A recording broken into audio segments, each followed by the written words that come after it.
Today we're going to be breaking down this little upbeat groove that I came up with.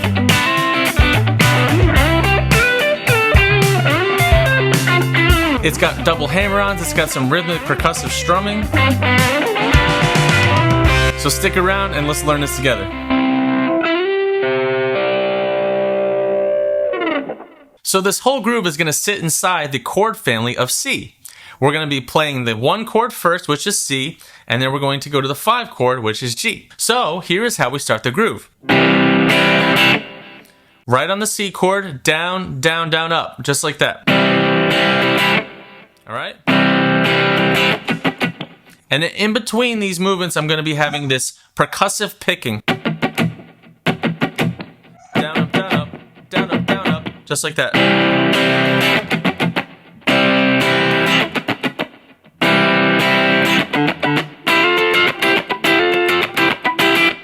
Then we move on to the 8th fret right here. We're playing a higher version of C, so we're still on the 1 chord.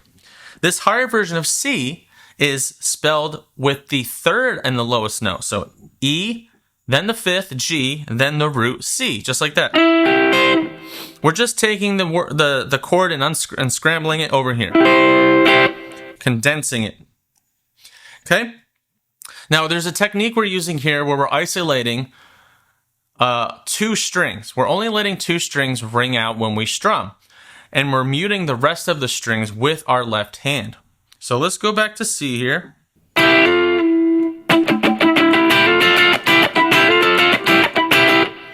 Now, I'm not actually hitting the lower 2 strings at all. I'm really focusing all my strumming attention here at these 4 strings, the highest 4 strings.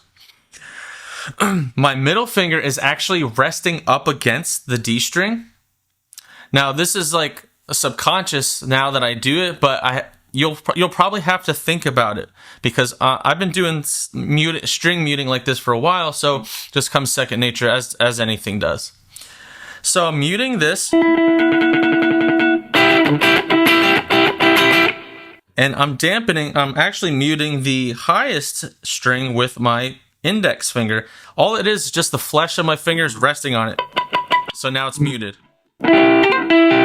Now if you hear it, there's a little bit of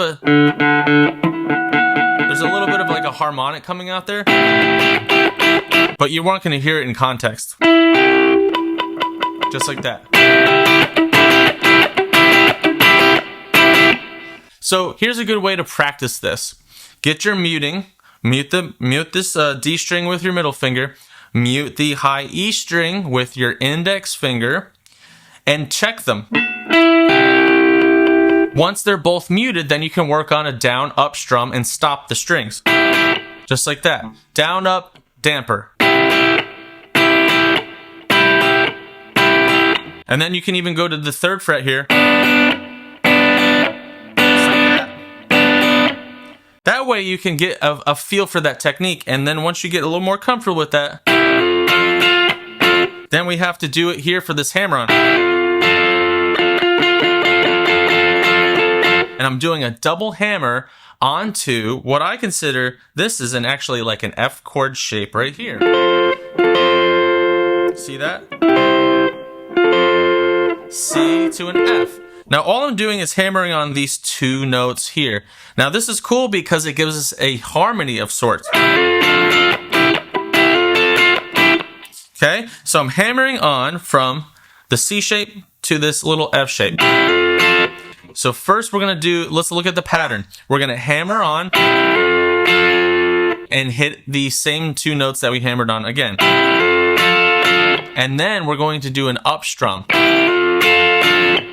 And then finally, we're going to hit it right there. So let's break it up into 2 parts.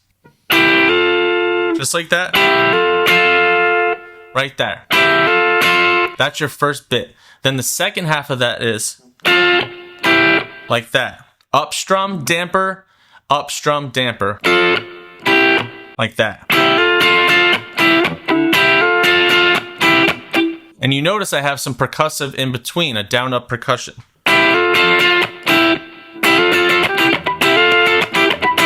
And you hear that at the end there, I have that like that. I have that down up. Now, why do we want to learn this? Well, if you can hear the different, if you were to hear this without the percussionists,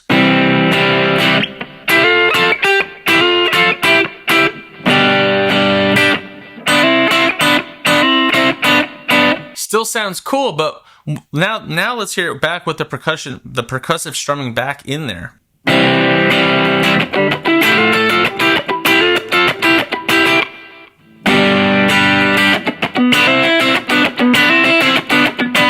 It just gives us there's more velocity, there's more energy in it. I think that's why I like the percussive sound. It sounds thicker too. Okay, there is our rhythmical percussive isolated strumming. Then we're going to switch over to the 5 chord, which is the G. Right, still the same pattern. Down, down, down, up, then stop the strings. Now, the great thing is you've already learned this pattern here. We're just moving it over to the 3rd fret now.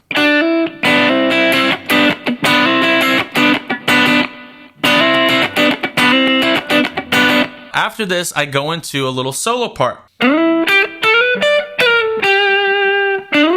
So let's work on that first little entrance there. Now, I also have a pedal boost here. I'm putting a little more distortion. Just like that. Just gives it a little more dirt. Not too heavy.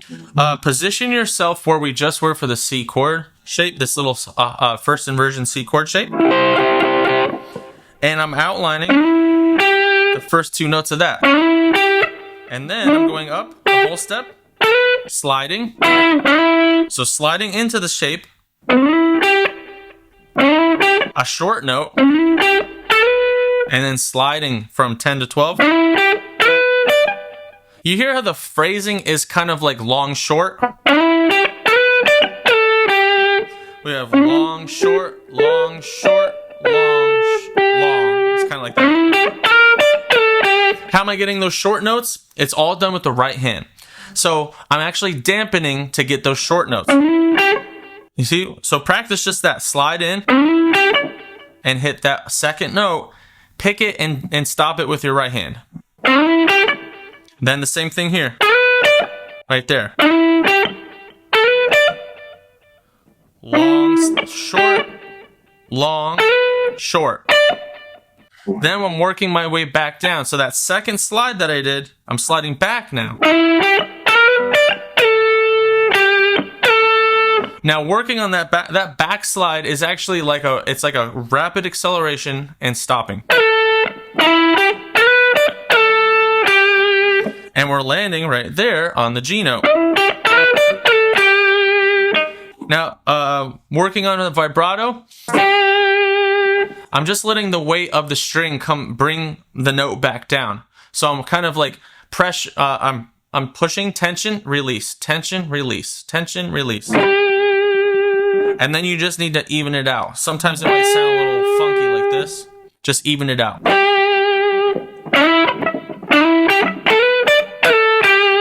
And there is your entrance to the phrase. Now we're going to move on to this next little bit. Less like this. I'm actually connecting this note here and connecting it to this spot.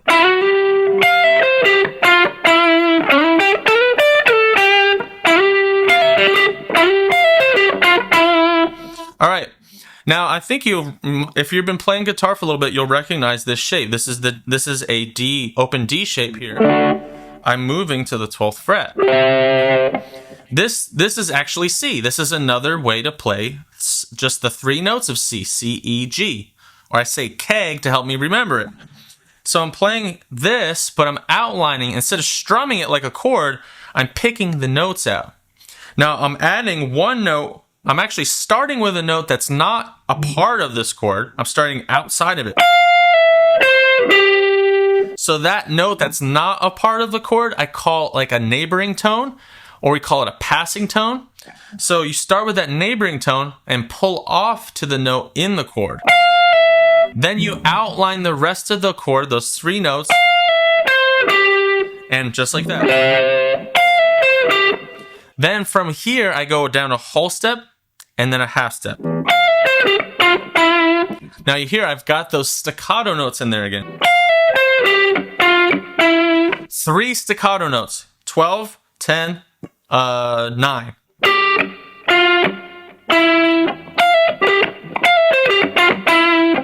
And then I do like I slide out. I just slide out below to the bottom here. Now, the good thing is you're also going to take that same idea and move it here to the 7th fret. We're going to do the same thing. This is a G now. So this is a G spelled in a different order, right? G, B, D is our spelling for G. I say gobbled to help me remember it. This starts with the D. So this goes D, then the root. So the 5th, the root, and then the 3rd. So D, G, and B, like that. Same pattern, neighboring tone first, pulling off to the note inside the shape, outline the shape. Same exact pattern, whole step down, half step down. Same pattern too, 3 staccato notes. And I actually repeat that. So let's hear the phrase.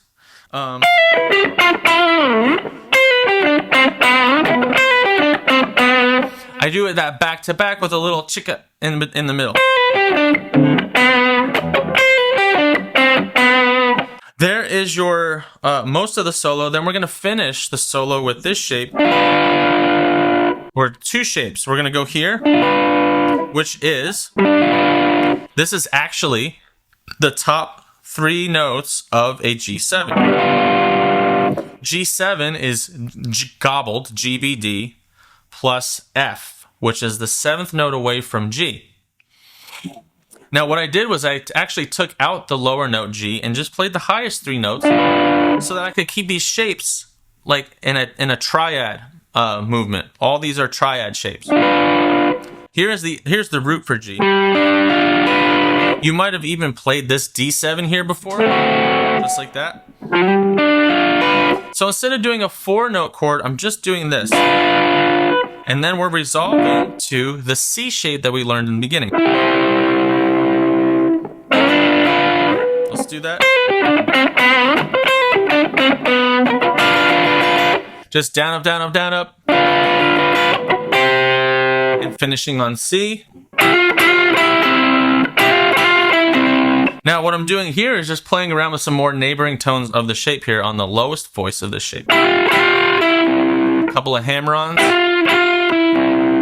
And then I finally slide up here.